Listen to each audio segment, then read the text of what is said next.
at it today, and I have a hard time understanding how Joe Nolenberg lost in '08 to Gary Peters. What, I mean, you worked for Nolenberg, so you were right in the middle of all that. Well, I wasn't in the middle of the 2008 campaign, maybe, for whatever reason. I worked for him from '93 to 2002. Oh.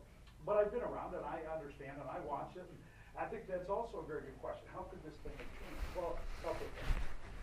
Think back to the fall of 2008. In September, we saw the stock market collapse as a result of the bursting of the real estate bubble, and we saw everybody, remember, they were going to quit the debate, and they were going to run to Washington to solve this problem. John McCain, being a Republican nominee, was little less than inspiring in that regard. He didn't breed a lot of confidence, frankly, in the voters. You also had President George Bush, who was probably at a low ebb in terms of his public support, with a war in Iraq, which was on the front page of the headlines every day, which was also unpopular. And then, of course, you had this guy riding in out of the West, and he was going to save us, talking like a bipartisan moderate who was going to bring us all together. Hope and change. Yeah, hope and change, right. How's that hope and change working for you, right? Hope you have changed, Lon. That's right, exactly. But it really proved to be the perfect political storm. And the truth is, folks, there was a huge turnout amongst African Americans and young people, and a coalition that give Barack Obama his due, that he was able to assemble and turn out. I mean, I was at the polls on election day, and it was a really, I mean, you saw this, people who were there clearly to vote for Barack Obama and the Democratic Party as a sort of an afterthought. They had a lot of enthusiasm. They were there, and they believed very strongly. That's the opposite now. Well, it is. And now the political pendulum has swung back farther and faster than we've ever seen it before. Because people who at that point were willing to give the guy a chance because they were a little upset with what was happening are saying, well, wait a minute, that isn't what I bargained for. We didn't surrender our rights. We didn't want to let the government run our health care and, stimulate us into bankruptcy, which is exactly what's happening. And I think that is a very important fact, one that I've certainly been trying to convince the people in Washington, because when they look at the numbers in the abstract, they say the same thing. Well, maybe all Democrats have just moved into Oakland County now, and it's a Democratic county, we should give up on it. Well, no, that's not the case. There are a lot of independent thinkers, a lot of independent voters, and a lot of people who are willing to give guys like me a chance, at least a fair hearing, when it comes to this midterm congressional election. So, listen, I wouldn't be doing this if I didn't think we could win. I wouldn't be out all night. I wouldn't have invested personally a good deal of money into this campaign if I didn't think it was A, that important, and B, winnable along the way. Now, I'd like to follow up on that too, because I think it brings us back to August, the August primary election. And a lot of people certainly have come to these meetings understand why it may be important to change the Congress and to vote out Gary Peters. But I think it's also maybe more important who we nominate in the August 3rd primary.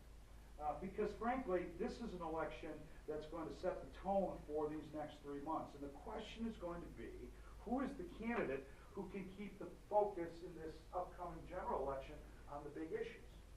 We've seen across the country, in fact, the Wall Street Journal wrote an article saying Democrats don't want to talk about health care for obviously good reasons. They don't want to talk about jobs. But they don't want to talk about things like cap and trade. What they want to do is to talk about the little things. They want to talk about saving the post office. Yeah, they want to talk about the racists and the Tea Party. And they want to focus the election on the character of the Republican nominee. They want to focus it on our record. And ladies and gentlemen, I stand here before you and say, take a look, okay? Nobody's perfect, without question. But my background, my personal and professional are such that I'm going to be able to withstand the scrutiny that is sure to come.